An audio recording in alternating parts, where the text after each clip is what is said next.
What we're going to be looking at specifically is what's new and coming with ZENworks. And this request came from GroupLink post BrainShare, so it's a little bit of a review of some of the things that were announced at BrainShare.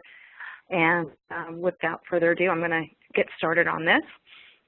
So for those of you who are unfamiliar with the ZENworks solutions, really it is all about managing your endpoints and being able to do so from a user specific focus as well as from a machine management perspective. And what this means is that you can choose to deliver and manage applications based on who the user is within the organization or what machine they're working on.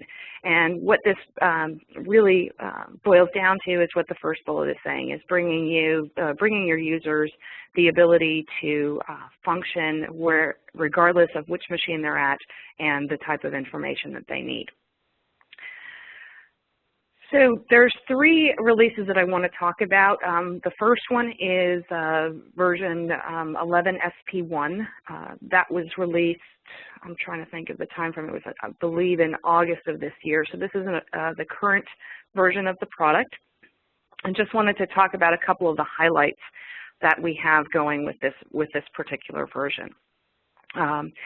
With 11, we did introduce the integration of endpoint security. So endpoint security being the ability to track and manage all of the devices that might plug into a machine, as well as any of the ways that a user might connect with that machine. So for example, if they're bringing an iPod into work, ensuring that data doesn't accidentally or intentionally leave with that iPod. Likewise, if they're sitting in a coffee shop or in an airplane, being able to enforce the type of connection they have. And that includes restricting connecting to rogue access points as well as enforcing VPN. I know personally I've been leveraging the ability to use Wi-Fi on planes. I know it kind of is a disappointment in that we have the ability to work on planes now. It's almost would be nice if we didn't, but I've had to, in many cases, manually start my VPN because I don't currently have a client on my machine. So that just points out the kind of situation your users could get into. And likewise, you notice very often when you start up your system in an area where there are not any legitimate access points, you might still see some machines broadcasting Wi-Fi. You don't want your users accidentally connecting to one of these rogue access points, so being able to enforce that. As well as with endpoint security, there is the ability to enforce encryption at the file level, and we'll talk a bit more about full disk encryption as well, because that's in the future release. With 11, we also integrated the management of Linux devices, so not only can you manage your Windows devices within ZENworks, but also any Linux devices within the same console without having to make any modifications to the system to support that. The third item here, location awareness, has come into the product through the integration of endpoint security, and this is pretty exciting. So regardless if you have the endpoint security functionality, you can avail of location awareness. And location awareness essentially adds another layer of ways of identifying who or what machine can receive an application or how it's managed. So for example, you could set up locations for specific buildings or be even more finite and specify floors.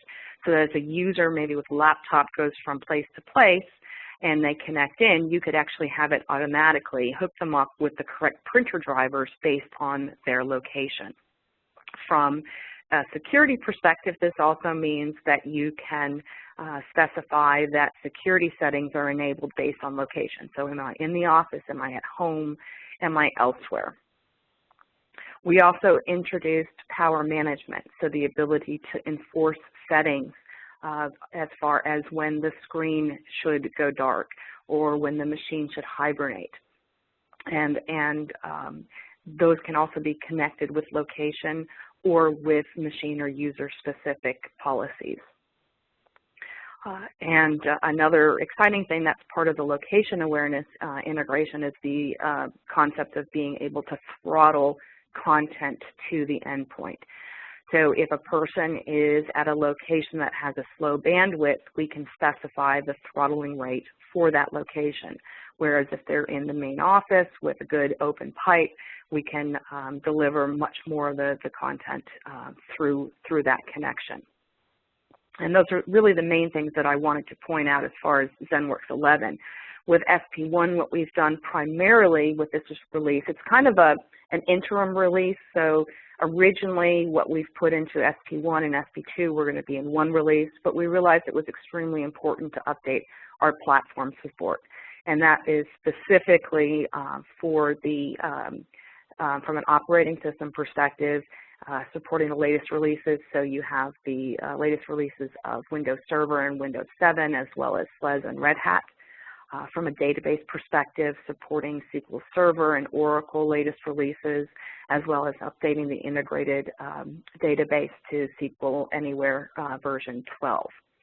And then also the support for Java and browsers. Now, one thing, if you are an existing ZENworks customer, you might notice that you're on a much more recent version of Firefox or a recent version of IE, and have seen some anomalies within the product. One thing I encourage, especially if you're leveraging application virtualization, is to make a virtualized version of Firefox or IE in the versions that we support, and deploying those to the administrators of the product. It makes it a lot easier to work with.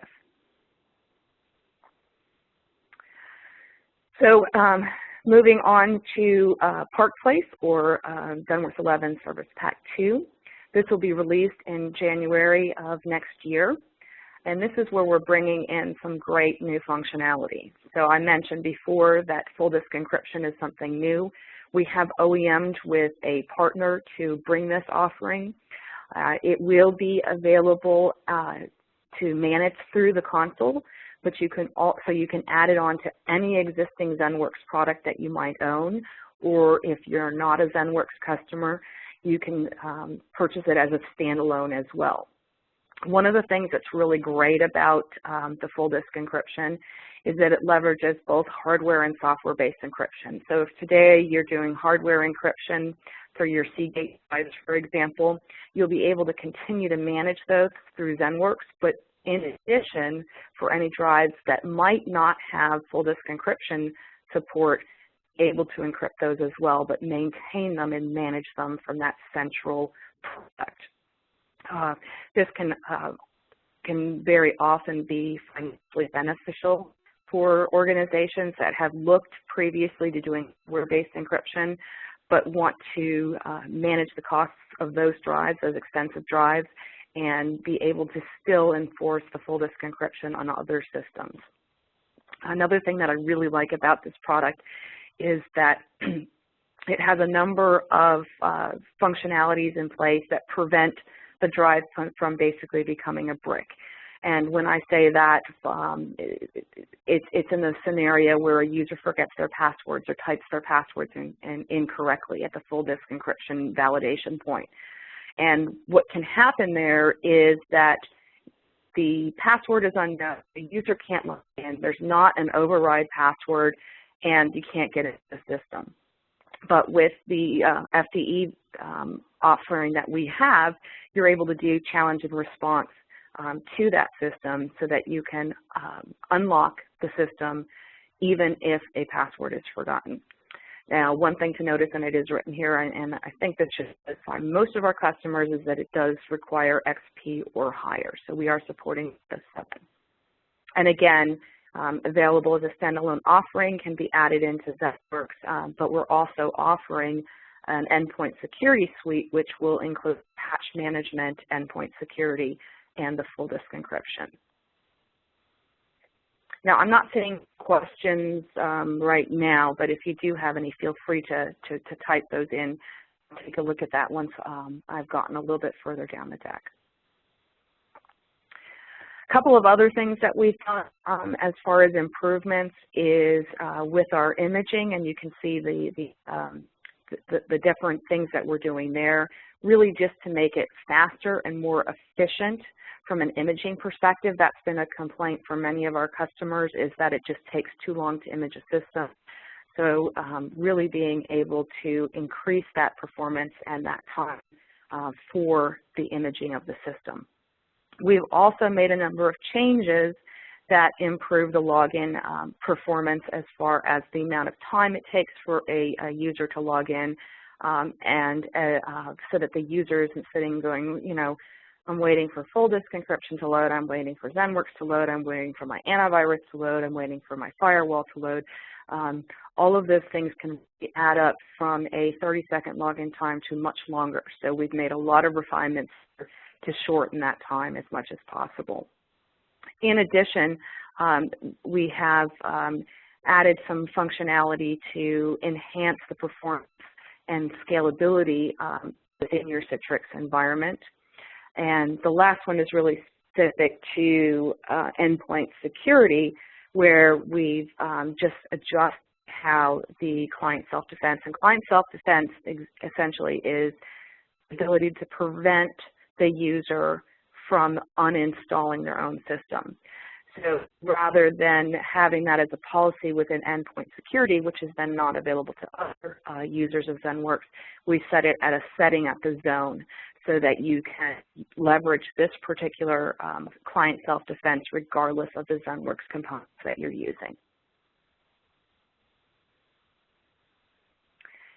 The future release that we have is with Pennsylvania, and that is not currently locked, so we don't have any commitments, but these are the types of functionalities that we're looking at doing. Obviously, Windows 8 support.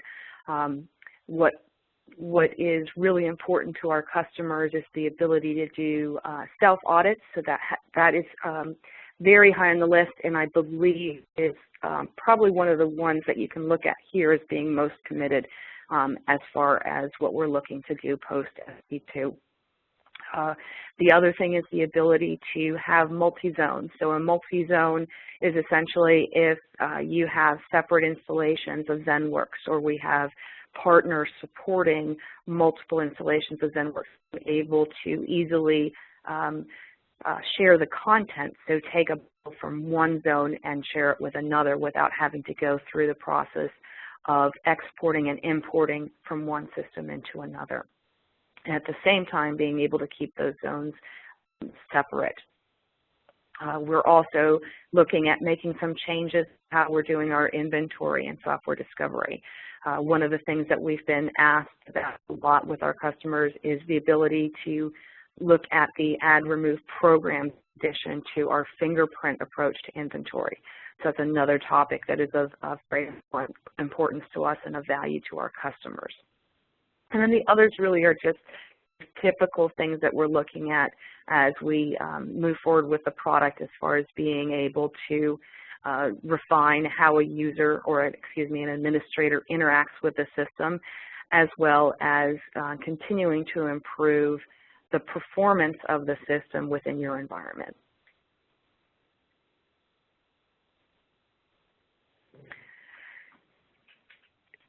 So this has been a big year for Novell because of the acquisition for Attachmate, and what it really, the acquisition by Attachmate.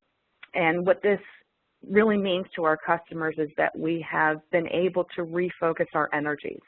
So the Novell group within the Attachmate organization is focused on the endpoint management solution. So that's the typical solutions you think of when you hear ZENworks. It also includes group-wise our Vibe offering, as well as file management services. So all of that is now within the Novell group.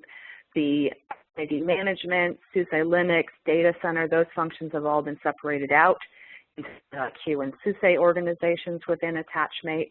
And what this means is, from a ZENworks or a group-wise /Vibe /file management services, the ability to really focus on the product and not having to share resources, whether they be engineering or financial or people, on our product suite. So this has given us a renewed commitment to focusing on our customers, really driving for engineering excellence, and giving you that kind of relationship that we've prided ourselves on in the past and maybe have slipped on in the last couple of years.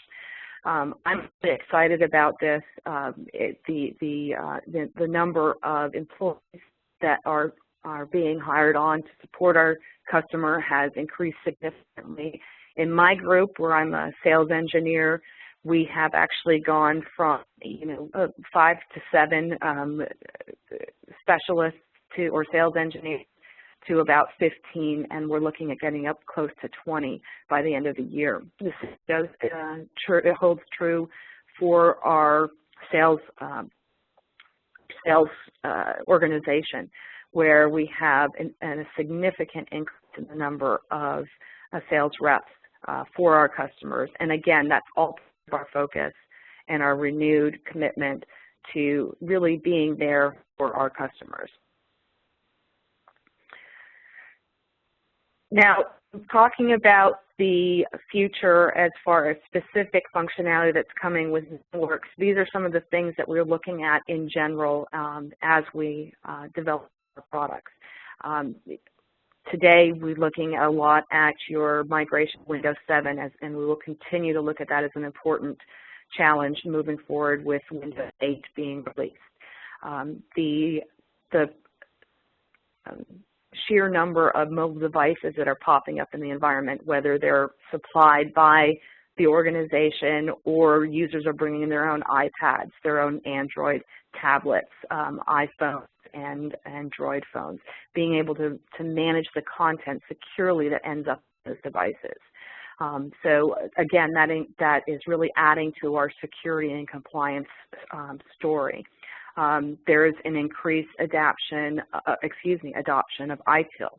Again, that feeds into our whole lifecycle management story that we're offering with our suite of solutions, and also the integration into GroupLink, where you're adding in the help desk functionality. That is certainly part of the ITIL best practices. And, alternative consumption models. We're looking at a brave new world as far as how a user interacts with their data, regardless if they're at home, moving to the office, or on the road. So being able to look at all of these things and be able to manage your users and manage your data and manage your security in this new world. So again, a couple of points where we see our market opportunities, and this really does play on that last slide that I showed you. So as you can see, the main thing that I want to point out is the second and third items here, the fact that it is critical, and we realize that it is critical to be able to manage your mobile endpoints. And it's not just laptops anymore. It's all of the tablet devices that are coming into the environment and becoming business critical, especially in particular verticals. So we've discovered in healthcare, the iPads are becoming quite common as an alternative means for interacting with patient data. And of course, being able to do that securely is extremely important. I've also seen this a lot in the financial area, and many organizations are starting to use the iPad as an alternative, especially within meetings, to be able to collaborate with a lightweight interface and do real-time management of information rather than taking notes on a piece of paper, going back to your desk and following up. The other part is being able to supply all of these services from a cloud environment. Today, we do have some partners looking into doing this with the existing product set, but there are some challenges, particularly from a security perspective, of being able to deliver those services securely. So, of course, that's another thing that is of great importance to us and to our customers. So I'm going to just pause here for a second. I think there are a couple questions. Let me just go and check on this.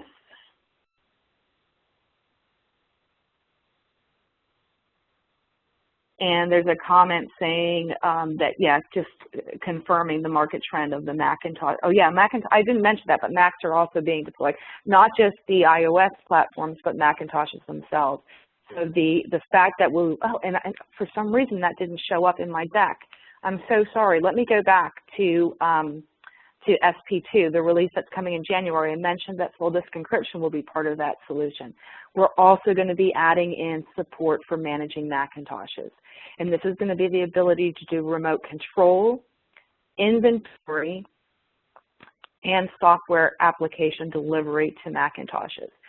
So you can take your full license count. Let's say you've got 1,000 licenses. You can use that for 800 Windows devices, 200 Mac, and or 100 Mac and 100 Linux boxes. Or as you mix and match, you can continue to manage those devices without having to worry about how your licensing is with Novell.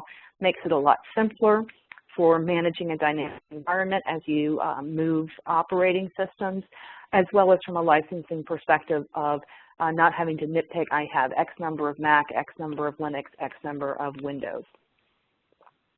And let me just see what we have here from a Q&A perspective. So one of the questions is, full disk encryption available for network servers? No, it is for Windows only. And we will not be releasing full disk encryption for NetWare. As if there was anything that we were looking at there, it would be more on the Linux side as we're moving forward with that operating system. Another question is, what is the performance hit? Jill, is that specifically to full disk encryption? I'm assuming. So Jill, I'm going to, unless I hear otherwise from you, I'm going to, okay, yes. So for full disk encryption, as far as the performance hit when the user is logging in, it really depends on if you're doing software-based encryption or hardware. If you're doing hardware-based encryption, which is managed by the device itself, that is the fastest way for a system to boot up. Software-based encryption, it's a little bit different, but what we've, one of the reasons we picked this particular solution is because it has probably the fastest boot up for full disk encrypted devices. So there's going to be a little bit of a performance hit, but not anywhere near what you would see from other systems or other solutions. Norm, very good question. The quality control, yes, that really goes to that statement I was talking about, how now that Novell is its own group and can focus, we have that ability to commit a lot more resources from an engineering perspective and from a financial perspective to doing better with our quality control. It has been something that's been pointed out to us in the past, and it was a little bit more difficult for us to have some control over that, given the distribution of resources when Novell had the various business units. But now that we are focused on the ZENworks and the group-wide side of the house, we're able to dedicate a lot more engineering and not have to give up engineers for SUSE or the security products. Will SP2, hi Bonnie, do Mac imaging as well? No, Mac imaging is not slated for SP2, but it is on the roadmap. We just have not committed to it, so it will be post SP2. Okay. So I think those are the questions so far. Thank you for those. So I have a couple of slides here just because I wanted to show what it looks like to have that integration to GroupLink. And I'm going to ask Q to help comment on these. And first one essentially is for when you're opening a ticket, being able to get a suggestion of the systems that might be associated with a user, so you're not having to do a lot of searching to identify that system. And Q, you had, when we talked about this before, you had mentioned the different ways that association could be made. So if you want to comment on those. Yes, thanks, Christina. Yeah, absolutely. What we tried to do when integrating with ZENworks is really try and make your lives a lot easier. So what happens is when you fill out a ticket, when a technician fills out the ticket, they're actually able to pull those assets over from ZENworks. And what is being shown here on the screen is the Autosuggest feature. So what will happen is as you're filling that ticket out or as you're updating that ticket to add the ZENworks asset, the system will intelligently let you know what the contact's primary asset is. And what that means is when they're logging into ZENworks, it'll actually integrate with your directory to be able to let you know what asset they primarily log into. For example, on this screen you see development 1243 is their primary asset. So that means they've logged into that asset the most. Then the secondary screen there, or the secondary title, is assets that the contact is actually logged into. So what it does is it's going to track any asset that they have logged into. So if you have people in your organization that go into multiple workstations, this will be tracked in here as well when they log in to the system. So really, and then no, go ahead. Oh, I was just going to say, and then the other aspect of that is, for some reason, we're not giving you that primary asset. You can still do a search at the top to find that particular asset that you're looking for. Absolutely. Yeah, you can do a wildcard search. If you know some of your asset names and types, et cetera, you can put that into the search, or you can do a wildcard search by leaving those fields blank, and it will pull up all of your assets. Yep.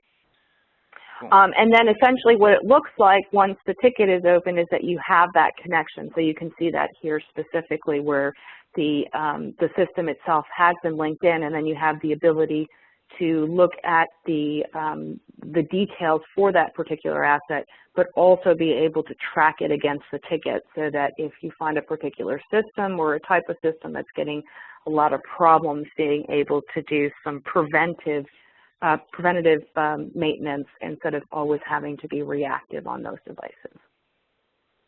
Perfect. Okay. And Peter's, or who is this? This is Nathan. Nathan's having a hard time remembering his login name. You know, the problem could be that it's Exchange, right? That's exactly the problem. You're absolutely right. So, and then I also have a couple of screenshots here on the ability to do some filtering and reporting. And this particular screenshot shows you how easy it is from a graphical perspective to find and filter on those devices. So you don't need to know any kind of query language or SQL in order to build this particular report. And in this case, we've got a graph that's going to show all of the ZENworks assets. And let me go to the actual report. So here you can see the different machines. And in this case, it's the number of tickets that have been opened against them. Correct? Correct. That is correct. So this is going back to that whole concept of being proactive rather than reactive. So we can see we've had quite a few problems with this development machine, most likely because it was designed to show us that way. But being able to identify systems that might be of particular concern. Yes, and we actually had, just really quick, there was a really cool success story that we had with this. Is we had a customer of ours that ran this exact report and saw that they were having an issue with a particular type of motherboard because they saw a high number of tickets being submitted against that particular motherboard. So they were actually able to go back to the manufacturer and see that they were still under warranty. They were able to catch it before their warranty expired, and it saved them like $300,000 because they were able to get all those motherboards replaced while still under warranty. So powerful tool that is given within Everything Help Desk to really help you keep track and be proactive, as Christina said.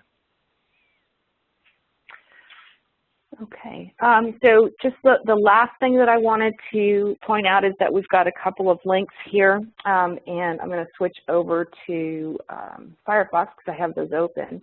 One is that we have a product page or a landing page for the SP2.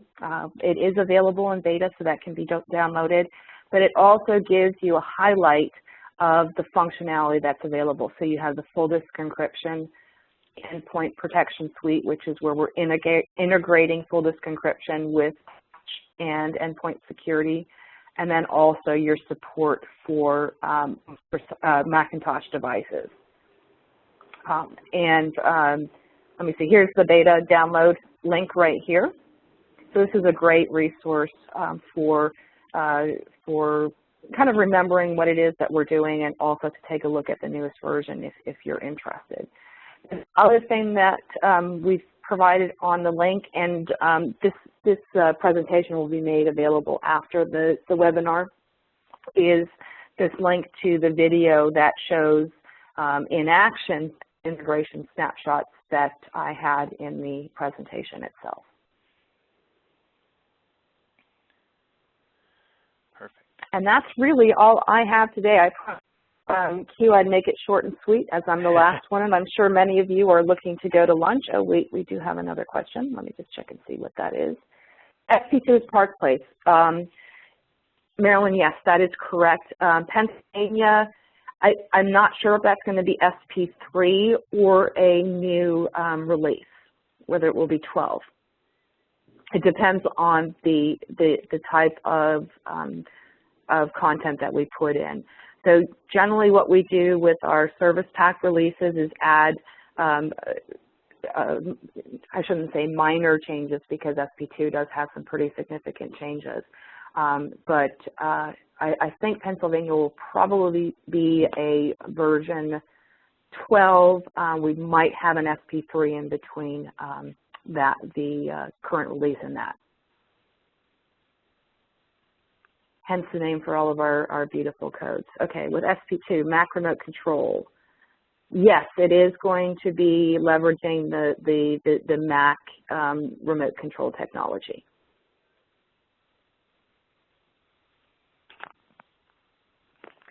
Will bundles built for Windows 7 work with Windows 8?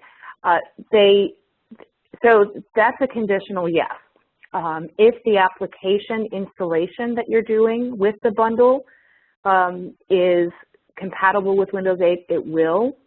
If it's a bundle of an application distribution that is specific for Windows 7, no. That's where you can do things like creating virtual applications, which will work regardless of operating system. When it comes to bundles that are more action specific, like putting an icon on the desktop, those will work for Windows 7 as well as Windows 8. You guys have some good questions.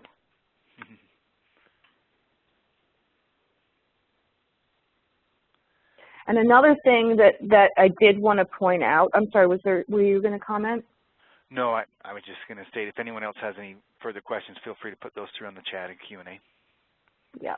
One of the other things that I just wanted to mention, if you didn't get a chance to attend BrainShare or haven't had the opportunity, this novell.com/BrainShare resource gives you a recap of what we did in the different sessions. It also allows you to view the different videos. I encourage you to watch the keynotes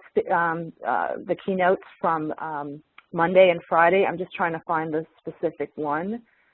So the Friday keynotes are, or excuse me, Tuesday and Friday keynotes. The Friday keynotes are kind of the new cool things that are coming. The Tuesday keynotes are the ones that we led off with. And what I definitely recommend doing is watching this one in particular. It's on the 5th page, and it's the initial welcome by our attachmate keynote. Excuse me, our attachmate chairman and CEO. So he speaks to a lot of the things that I mentioned as well, and we've had very good feedback from part 1 and from part 2 of this video. In addition to the videos that are available, which have been broken down, so we didn't just film the whole keynotes, they are broken into sections. If you want to look at any of the session presentations, you can do so, searching for different sessions. If you get down to the ones that start with NOV, those are the Novell presentations, so you can see there's a number highlighting the different products, anything that's new, roadmaps. So here's the group-wise roadmap. We have things about OES in here as well, file management, VIBE, etc.